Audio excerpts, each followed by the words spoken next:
You might have noticed a change in your neighborhood lately. Yep, Sprint stores are now T-Mobile stores. Now that Sprint is T-Mobile, you get more coverage, value, and benefits than ever before.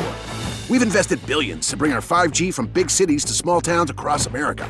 And great coverage is just the start.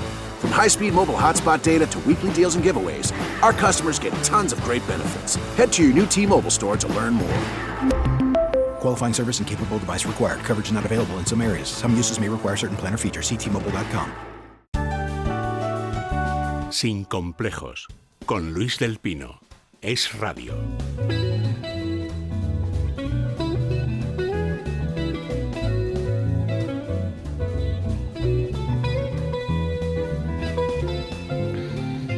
Bueno, tenemos al otro lado del hilo telefónico a una persona a la que ya entrevistamos la semana pasada, pero es que nos dijo que iba a haber esta semana una noticia que no nos la podía comentar y ya por fin nos la puede comentar una vez que la noticia se ha producido. Doña Macarena Olona, muy buenos días. Don Luis, muy buenos días y encantada de estar con ustedes de nuevo este sábado por la mañana. Bueno, Vox ya ha presentado recurso ante el Tribunal Constitucional contra la modificación del Código Civil que se aprobó como parte de esa famosa ley Rhodes y que implica que, pues bueno, alguien que haya sido simplemente acusado por su pareja de maltrato, pues no podrá ver a sus hijos. Pues tal cual, y así de duro como lo describe don Luis, es la realidad que se ha introducido ahora en nuestro Estado de Derecho en España a través de dos leyes, porque, don Luis, esta semana hemos interpuesto 3 recursos ante el Tribunal Constitucional, los 52 de Vox. Uno contra la Ley Orgánica 8/2021, otro contra la Ley 8/2021 y otra contra el Real Decreto Ley catalán, que crea ese famoso fondo para garantizar los 10 millones de euros que se exigen de fianzas a los independentistas ante el Tribunal de Cuentas. Son 2 leyes distintas, la 8 y la Ley Orgánica 8/2021. Una modifica la legislación civil y procesal en relación con las personas con discapacidad y otra es la conocida como Ley Rhodes, nosotros la denominamos la Ley Herodes de Protección Jurídica de la Infancia. La ley de modificación de la legislación para apoyar a las personas con discapacidad es la que introducía, sin tener nada que ver con su contenido, una reforma del Código Civil de los artículos 94 y 156, por cuya virtud y a partir de ahora los jueces estarán obligados a que por la simple denuncia de una mujer contra su pareja por violencia de género suspendan el régimen de visitas o de custodia de los hijos. Por la simple denuncia y como consecuencia obligatoria ahora se suspenderá el derecho de los padres, más bien el derecho de los hijos a estar con sus padres por ese simple acto carente de prueba, porque no se le exige y desde luego sin las garantías de una sentencia condenatoria, que es lo que hasta la fecha existía en España. Por otro lado, también hemos recurrido la ley de infancia, además de porque modifica el Código Civil y la ley de enjuiciamiento criminal en este aspecto, porque las reformas que se han introducido se han hecho a través de estas 2 leyes, porque introduce la obligación, como ya iniciara la ley CELA, que también recurrimos, la ley de educación, introduce una modificación para que a partir de ahora sea obligatorio que en todas las etapas educativas se dé a nuestros hijos una educación afectivo-sexual. Nosotros sostenemos que contraviene el mandato que establece la Constitución española, conforme al cual los hijos, los padres, tienen derecho a que sus hijos reciban una formación moral acorde con sus convicciones. Así lo dice la Constitución, sí señor. Exactamente.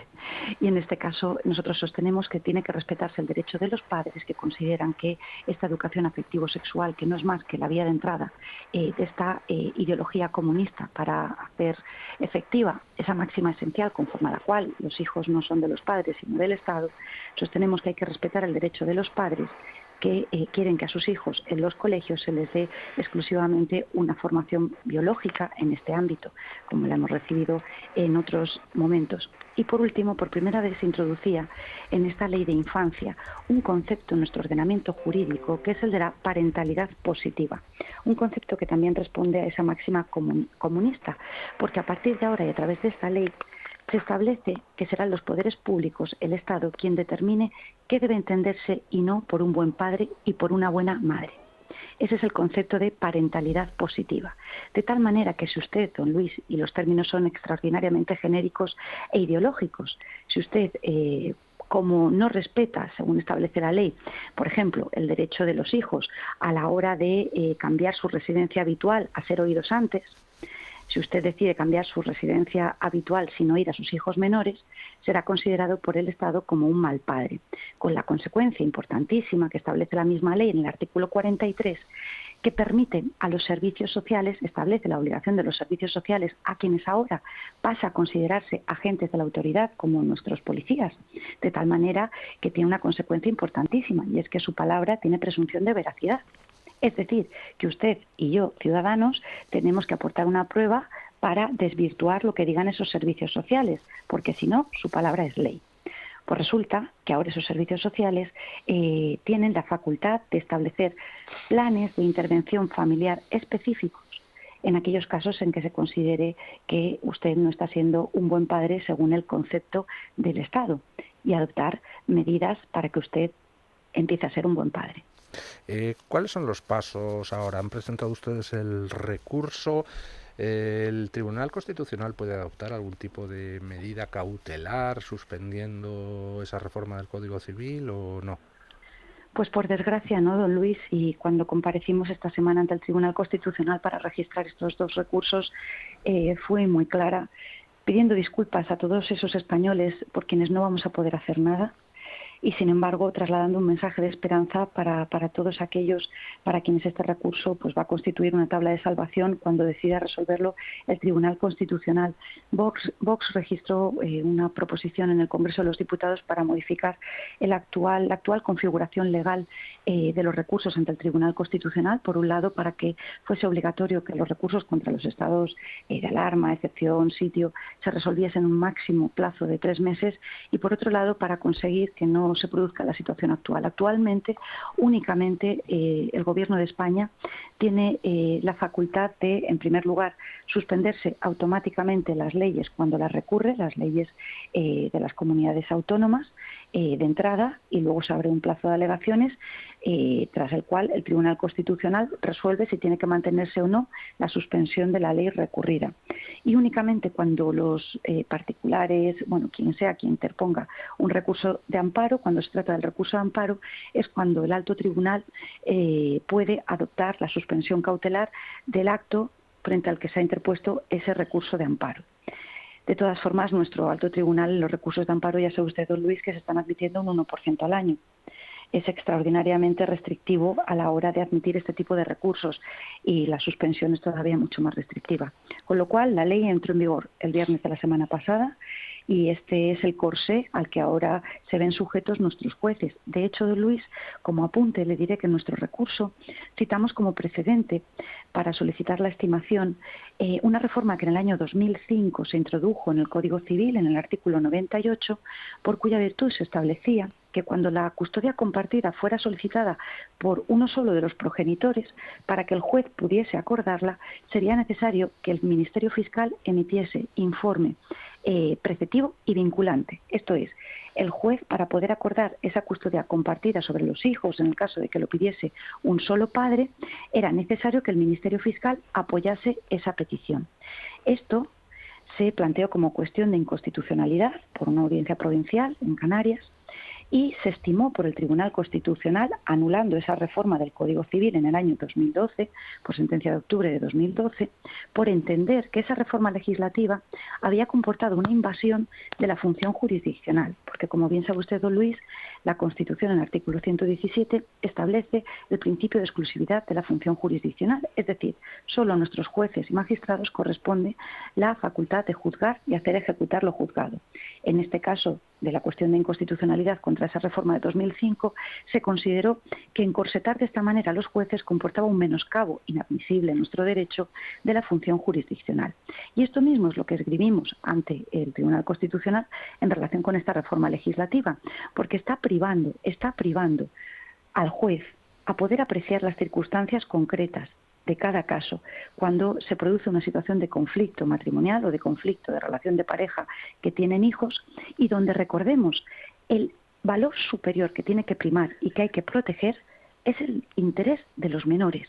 Y ese interés de los menores es el que aprecia el juez en cada caso cuando tiene que adoptar medidas sobre una situación de conflicto matrimonial o, en el caso de los jueces penales, cuando hay un proceso penal. Pero es que además ahora encontramos que hay una invasión indebida del orden civil sobre el orden penal, porque hay un supuesto de excepción en que sí que se permite que el juez aprecie las circunstancias concurrentes cuando hay indicios de violencia, pero es una cuestión que corresponde enjuiciar a la jurisdicción penal. Doña Macarena, una última pregunta. ¿Tenemos plazo para que el tribunal se pronuncie? No. No, don Luis, no tenemos plazo. No tenemos plazo. Por desgracia, el Tribunal Constitucional no tiene ningún tipo de límite ni de sanción cuando incumple pues los plazos procesales que establece la ley, pero que son simplemente programáticos. No hay ningún tipo de corse en este sentido. Ya le digo que nosotros introdujimos una proposición en el Congreso para cambiarlo y no nos apoyó ninguna otra formación política. Nos quedamos solos una vez más. Bueno, pues doña Elia, muchísimas gracias por el trabajo que hacen ustedes desde Vox, llevando a los tribunales pues los distintos desafueros que comete este gobierno, y esperemos que los tribunales les den la razón como se lo han dado ya en tantas ocasiones. Un abrazo muy fuerte. Un abrazo muy fuerte, don Luis. Feliz fin de semana. Perdón, creo que no le he llamado doña Macarena, sino... usted puede llamarme como quiera, don Luis. Es que tengo en estos momentos la mente en otra cosa, lo siento. Le he llamado doña Elia en lugar de doña Macarena. No se preocupe lo más mínimo. Un abrazo fuerte, feliz fin de semana. Un abrazo muy fuerte. Dunkin' is putting a whole new spin on pumpkin at Dunkin' with our new Pumpkin Cream Cold Brew. Smooth, bold cold brew topped with velvety pumpkin cream cold foam made with cinnamon and nutmeg spices. And there's more pumpkin for you to love, like the delicious fall classic, our Pumpkin Spice Signature Latte. Rich espresso topped with whipped cream, caramel drizzle, and cinnamon sugar. That's how we pumpkin at Dunkin'. Sip into the fall season with the $3 medium Pumpkin Cream Cold Brew or Pumpkin Spice Signature Latte. America runs on Dunkin'. Participation may vary. Limited time offer. Exclusions apply. Valid on Pumpkin Spice Signature Latte only in all cold foam cold brew.